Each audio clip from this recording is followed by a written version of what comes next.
राजनीतिक भस्मासुर है। उन्होंने अपने सर पे ही हाथ रखा और आज पार्टी दो भाग में विभक्त है। उन्होंने पार्टी और परिवार दोनों का सर्वनाश कर दिया। वो जहां जाएंगे उसका गर्त में जाना तय है। भाजपा भी इस बात को अच्छी तरह से समझ गई है। इससे साफ है कि चिराग पासवान फेलियर साबित हुए उपचुनाव में, लेकिन हम सदन में आज भी लोक जनशक्ति पार्टी ही हैं।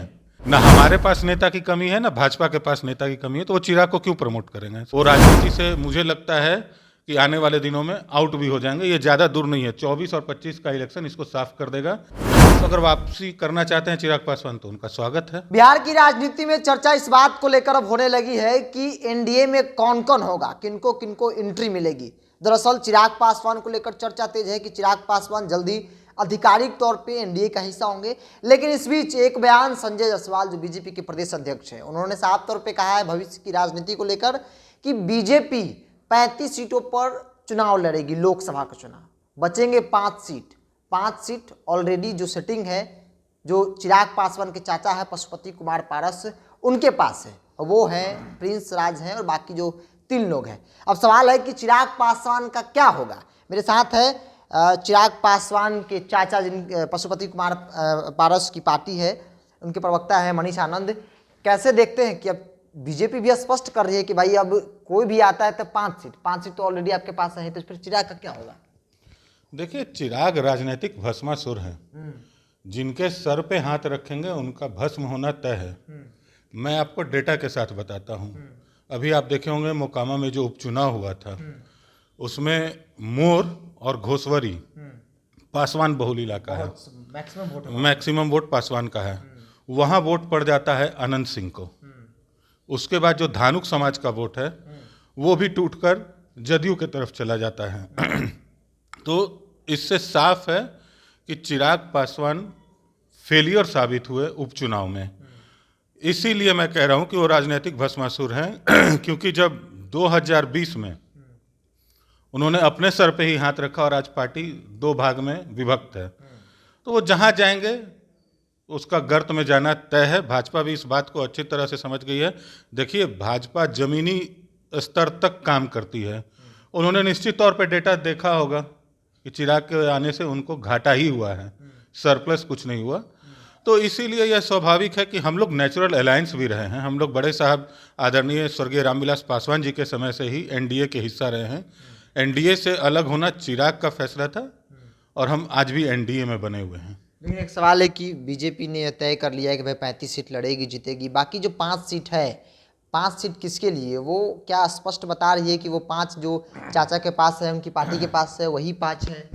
आपने जायसवाल जी के पूरे बयान को नहीं सुना। क्या बोला उन्होंने कहा है कि हमें नए साथी की जरूरत नहीं है और हम 35 सीट पे चुनाव लड़ रहे हैं।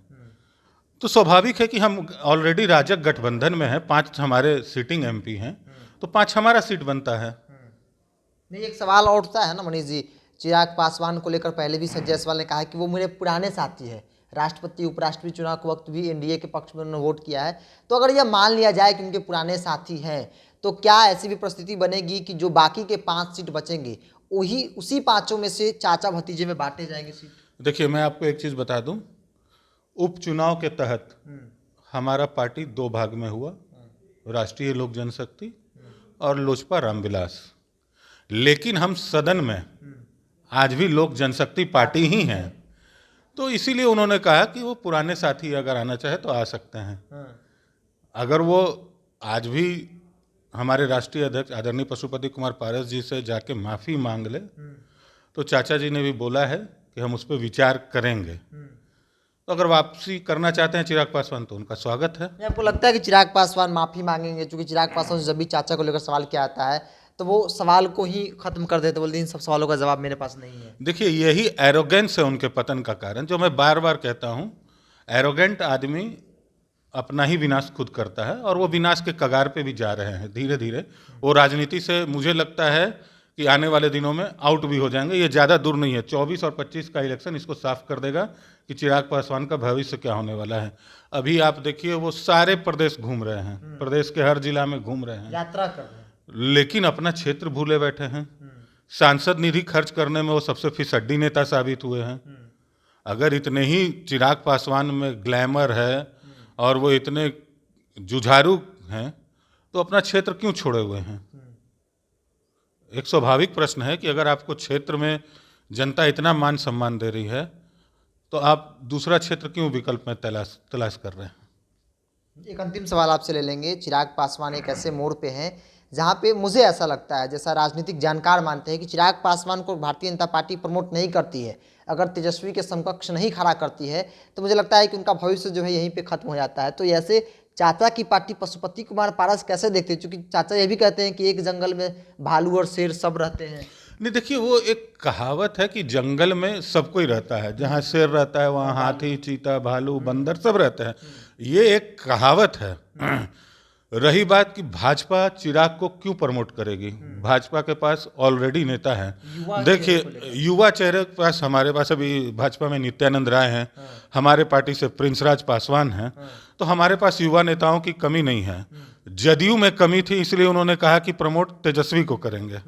उनके पास नेताओं की कमी है, ना हमारे पास नेता की कमी है, ना भाजपा के पास नेता की कमी है, तो वो चिराग को क्यों प्रमोट करेंगे? सबसे बड़ा तो सवाल तो यही होता है।